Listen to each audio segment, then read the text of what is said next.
Hello എല്ലാവർക്കും നമസ്കാരം.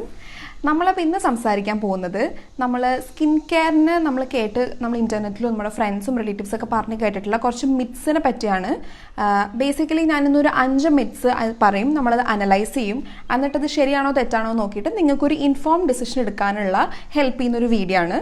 അപ്പോൾ എല്ലാവരും ഇത് എൻഡ് വരെ കാണുക, എന്നിട്ട് അതിൻ്റെ അഭിപ്രായം അറിയിക്കാം. ഓക്കെ, നമുക്ക് ഫസ്റ്റ് മിത്തിനെ പറ്റി സംസാരിക്കാം. ഫസ്റ്റ് മിത്ത് എന്താണെന്ന് വെച്ച് കഴിഞ്ഞാൽ, എല്ലാവരും പറയുന്നൊരു കാര്യമാണ് എനിക്ക് ഓയിലി സ്കിന്നാണ്, അപ്പോൾ എനിക്ക് മോയ്സ്ചറൈസറിൻ്റെ ആവശ്യമില്ലാന്ന്. ബട്ട് അത് ശരിക്കും ഒരു മിത്താണ്. ബേസിക്കലി എന്താണെന്ന് വെച്ച് കഴിഞ്ഞാൽ ഓയിലി സ്കിൻ എന്ന് പറഞ്ഞാൽ എന്താണ്, നമ്മുടെ അവിടെ സെബേഷ്യസ് ഗ്ലാൻസ് ഉണ്ട് നമുക്കിവിടെ സ്കിന്നിൽ, അത് പ്രൊഡ്യൂസ് ചെയ്യുന്നതാണ് ഈ ഓയിൽ എന്ന് പറയുന്നത്. പക്ഷെ മോയ്സ്ചറൈസർ എന്ന് പറഞ്ഞാൽ എന്താ, അത് ഹൈഡ്രേഷൻ ആണ്. ഹൈഡ്രേഷൻ നമ്മളിപ്പോൾ വെള്ളം കുടിക്കണമെന്നാണ് ഹൈഡ്രേഷൻ എന്ന് പറയുന്നത്. അപ്പോൾ ഹൈഡ്രേഷൻ അല്ലെങ്കിൽ നമുക്ക് അതിൻ്റെ ഓപ്പോസിറ്റ് എഫക്റ്റ് ആണ്. സോ ബേസിക്കലി രണ്ട് കേസ് ഉണ്ട്. ഫസ്റ്റ് എന്താണെന്ന് വെച്ച് കഴിഞ്ഞാൽ, നമ്മൾ മോയ്സ്ചറൈസർ ഇടുമ്പോൾ നമ്മുടെ ഓപ്പൺ പോർസ് ഉണ്ടാവുമല്ലോ, ഈ ഓപ്പൺ പോർസിലൊക്കെ മോയ്സ്ചറാണ് വന്നിരിക്കുന്നത്. നമ്മൾ മോയ്സ്ചറൈസർ ഇട്ടില്ലെങ്കിൽ എന്താ സംഭവിക്കുക, നമ്മൾ പ്രോൺ ടു പൊല്യൂഷൻ ആണ്. അതായത് ഈ ഡേർട്ടും അതും ഇതൊക്കെ വന്നിരുന്ന് കൂടുതൽ ആക്നെ വരാനുള്ള ചാൻസ് ആണ്. പക്ഷേ അതാണ് ഫസ്റ്റത്തെ കേസ്. രണ്ടാമത് എന്താണെന്ന് വെച്ച് കഴിഞ്ഞാൽ, നമ്മൾ മോയ്സ്ചറൈസർ ഇടുമ്പോൾ ശരിക്കും പറയുകയാണെങ്കിൽ സെബം പ്രൊഡ്യൂസ് ചെയ്യുന്ന ഗ്ലാൻസ് ഉണ്ടല്ലോ, അതിനെ കൺട്രോളാണ് ചെയ്യുന്നത്. അതായത് ഓയിൽ പ്രൊഡക്ഷനെ കൺട്രോളാണ് ചെയ്യുന്നത്, അല്ലാണ്ട് അതിൻ്റെ ഓപ്പോസിറ്റ് അല്ല ചെയ്യണത്. അപ്പോൾ നമ്മളുടെ ആ ആക്നെ വരാനുള്ള ചാൻസ് കുറയാണ് ചെയ്യണത്, അല്ലാണ്ട് കൂടുതലല്ല. ഒറ്റൊരു കാര്യം ശ്രദ്ധിച്ചാൽ മതി, ഭയങ്കര തിക്കായിട്ടുള്ള മോയ്സ്ചറൈസേഴ്സ് ഉണ്ടല്ലോ അത് ഉപയോഗിക്കാണ്ടിരിക്കുക ഓയിലി സ്കിന്നുള്ളവർ. അതായത് വാട്ടർ ബേസ്ഡ് ആയിട്ടുള്ള ലൈറ്റ് വെയിറ്റ് ആയിട്ടുള്ള മോയ്സ്ചറൈസേഴ്സ് യൂസ് ചെയ്യുക. അപ്പോൾ അതെന്തായാലും ഓയിലി സ്കിന്നുള്ളവർ ഡെഫിനറ്റ് ആയിട്ട് യൂസ് ചെയ്യേണ്ടതാണ്. അതിൻ്റെ എല്ലാ ലിങ്ക്സും ആ പ്രൊഡക്ട്സിൻ്റെ ഒരു ലിങ്ക്സ് ഞാൻ ഇവിടെ ഡിസ്ക്രിപ്ഷനിൽ ഇടുന്നതായിരിക്കും, നിങ്ങൾക്ക് നിങ്ങളുടെ ഇഷ്ടപ്രകാരം ചൂസ് ചെയ്യാം.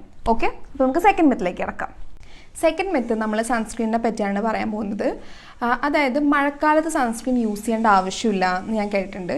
മഴക്കാലത്തെന്നല്ല, ഏത് സമയത്തും നമ്മൾ സൺസ്ക്രീൻ യൂസ് ചെയ്യണം. ബിക്കോസ് മഴക്കാലത്ത് എന്താണ്, ക്ലൗഡി കൂടെയും സണ്ണിൻ്റെ റേസ് അത് പെനട്രേറ്റ് ചെയ്ത് വരും. അപ്പോൾ മഴക്കാലമാണെങ്കിലും നമ്മളിത് യൂസ് ചെയ്യേണ്ട ഒരു സംഭവമാണ്. സൺസ്ക്രീനിൻ്റെ മെയിൻ ഉദ്ദേശം എന്താണെന്ന് വെച്ച് കഴിഞ്ഞാൽ, നമ്മുടെ സ്കിന്നിനെ UV റേസിൽ നിന്ന് പ്രൊട്ടക്റ്റ് ചെയ്യുക. അതാണ് എൻ്റെ പ്രൈമറി ഒരു ഉദ്ദേശം. അപ്പം അത് ഏത് സമയത്തും നമ്മൾ ഇറങ്ങുമ്പോഴും നമ്മളത് യൂസ് ചെയ്യേണ്ടതാണ്. അപ്പോൾ നമ്മളത് യൂസ് ചെയ്യുമ്പം അതിൻ്റെ ഒരു നമുക്കതിൽ നിന്ന് കിട്ടുന്ന ഒരു റിസൾട്ടാണ് നമുക്ക് ടാനിങ് കുറയും, അല്ലെങ്കിൽ നമുക്ക് ഈ മെലാസ്മ അല്ലെങ്കിൽ കരിമംഗല്യം, ഇതിനൊക്കെ പ്രിവെൻഷൻ, ഇതൊക്കെയാണ് അതിൻ്റെ ഒരു ഗുണങ്ങൾ. അപ്പം അത് നമ്മൾ മഴക്കാലത്താണെങ്കിലും വെയിലത്താണെങ്കിലും എപ്പോഴും നമ്മൾ ചെയ്യേണ്ട ഒരു സംഭവമാണ്. അത് ബോയ്സ് ആണെങ്കിലും ഗേൾസ് ആണെങ്കിലും എല്ലാവരും ഒരുപോലെ യൂസ് ചെയ്യേണ്ട ഒരു ക്രീമാണ് സൺസ്ക്രീൻ. മൂന്നാമത് നമ്മൾ സംസാരിക്കാൻ പോകുന്നത് നാച്ചുറൽ ആയിട്ടുള്ള ഇൻഗ്രീഡിയൻസിൻ്റെ ഒരു മിത്താണ്. ബേസിക്കലി നമ്മളുടെ അമ്മമാരും ഒക്കെ പറഞ്ഞ് കേട്ടിട്ടുണ്ടാവും, കെമിക്കൽസ് യൂസ് ചെയ്യരുത്, നാച്ചുറൽ പ്രൊഡക്ട്സ് ആണ് നല്ലത്, ടെർമറിക് യൂസ് ചെയ്യുക, അല്ലെങ്കിൽ തക്കാളി ഇടുക, അത് അങ്ങനെയൊക്കെ നമ്മളെപ്പോഴും കേട്ടിട്ടൊരു സംഭവമാണ്. പക്ഷെ ചില പ്രശ്നങ്ങൾ നമ്മൾ ശരിക്കും ആ ഒരു കെമിക്കൽസ് വന്നാലാണ് അത് ശരിയാവുള്ളൂ. അതൊരു തെറ്റായ ഒരു കാര്യമല്ല.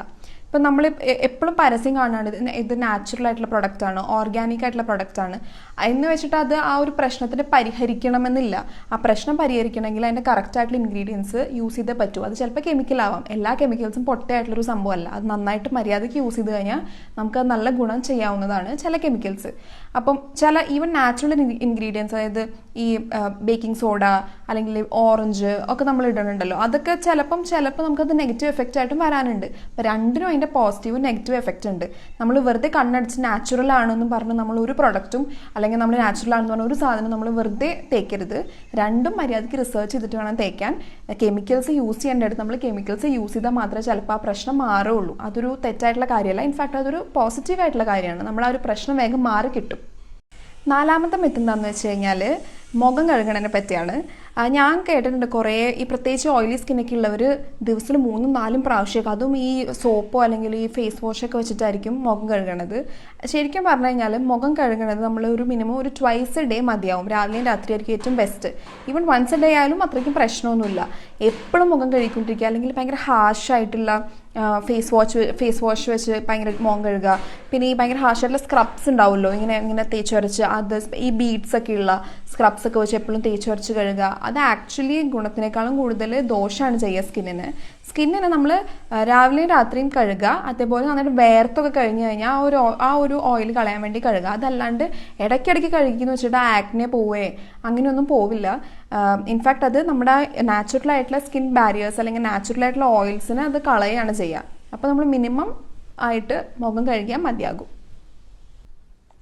അഞ്ചാമത്തെ മിത്താണ് ഐസ് ഫേഷ്യലിനെ പറ്റിയാണ്. സോ ബേസിക്കലി ഞാൻ ഇൻസ്റ്റാഗ്രാമിലൊക്കെ കുറേ റീൽസ് ഒക്കെ കണ്ടിട്ടുണ്ട്. ഐസിൻ്റെ കട്ടിയെടുത്ത് മുഖത്ത് തേക്കുക, അല്ലെങ്കിൽ ഒരു ഐസ് ബോളിൽ മുഖം ഇടുക. അത് നമ്മുടെ ആ ഒരു പഫിനെസ്, നമ്മൾ എനിക്കും നമ്മുടെ ഇവിടെയൊക്കെ ഒരു പഫിനെസ് ഉണ്ടാവുമല്ലോ, അതിനൊക്കെ ഹെൽപ്പ് ചെയ്യുമെങ്കിലും അതൊരു പെർമനൻ്റ് ആയിട്ടുള്ളൊരു സ്കിൻ കെയർ സൊല്യൂഷനായിട്ട് നമുക്ക് ഒരിക്കലും യൂസ് ചെയ്യാൻ പറ്റില്ല. അതായത് ആക്നേക്കോ അല്ലെങ്കിൽ പോറൊക്കെ റെഡ്യൂസ് ചെയ്യാനോ അതൊന്നും അതിനുള്ളൊരു ലോങ് ടേം സൊല്യൂഷനേ അല്ല ഈ ഐസ് ബാത്ത് എന്ന് പറയുന്നത്, അല്ലെങ്കിൽ ഐസ് ഫേഷ്യൽ എന്ന് പറയുന്നത്. നമ്മളെപ്പോഴും നമുക്ക് അങ്ങനെ ആക്നെ പ്രോബ്ലംസ് ഒക്കെ ഉണ്ടെങ്കിൽ നമ്മൾ അതിൻ്റെ ബേസിക് ആയിട്ടുള്ള സ്കിൻ കെയർ റുട്ടീൻസ് ഫോളോ ചെയ്യുക, എന്നിട്ട് മാറണില്ലെങ്കിൽ ഡെർമറ്റോളജിസ്റ്റിനെ കാണുക. പക്ഷേ ഇങ്ങനത്തെ ഹാക്സ്, ഇങ്ങനത്തെ മുഖത്ത് ഐസ് വെക്കുക, ഇതൊന്നും ഒരു ലോങ് ടേം ആയിട്ടുള്ള അല്ലെങ്കിൽ ഒരു സസ്റ്റൈനബിൾ ആയിട്ടുള്ള സൊല്യൂഷൻ അല്ല. അപ്പം ഇതൊക്കെയാണ് ഞാൻ കുറച്ച് അവിടെ ഇവിടെയും കണ്ടിട്ടുള്ള കുറച്ച് മിത്സ്. അതാണ് നിങ്ങളോട് ഡിസ്കസ് ചെയ്യാമെന്ന് വിചാരിച്ചത്. നിങ്ങൾക്ക് ഇനിയും ഇതേപോലത്തെ നിങ്ങൾക്ക് അങ്ങനത്തെ എന്തെങ്കിലും ഡൗട്ടോ സംശയങ്ങളൊക്കെ ഉണ്ടെങ്കിൽ നിങ്ങൾ കമൻറ്റിൽ പറയുക. ഞാൻ ഉറപ്പായിട്ട് ഒരു ആൻസർ പറയുന്നതായിരിക്കും. നിങ്ങൾക്ക് ഈ ഒരു ഫോമാറ്റിൽ വീഡിയോസ് ഇഷ്ടപ്പെട്ടെങ്കിൽ നിങ്ങൾ പറയുക. അപ്പോൾ ഞാൻ അതിൻ്റെ ഒരു പാർട്ട് 2 അത് ഉണ്ടാക്കാം. ഞാൻ എൻ്റെ ഡെർമറ്റോളജിസ്റ്റിൻ്റെ അടുത്തും അതേപോലെ നോൺ റിസർച്ചിലും ഞാൻ ഡെഫിനറ്റ് ആയിട്ടൊരു പാർട്ട് 2 ഉണ്ടാക്കാം. നിങ്ങൾക്ക് ഈ വീഡിയോ ഇഷ്ടപ്പെട്ടെങ്കിൽ please subscribe and also like, and I'll be very much happy to take more videos. Thank you so much.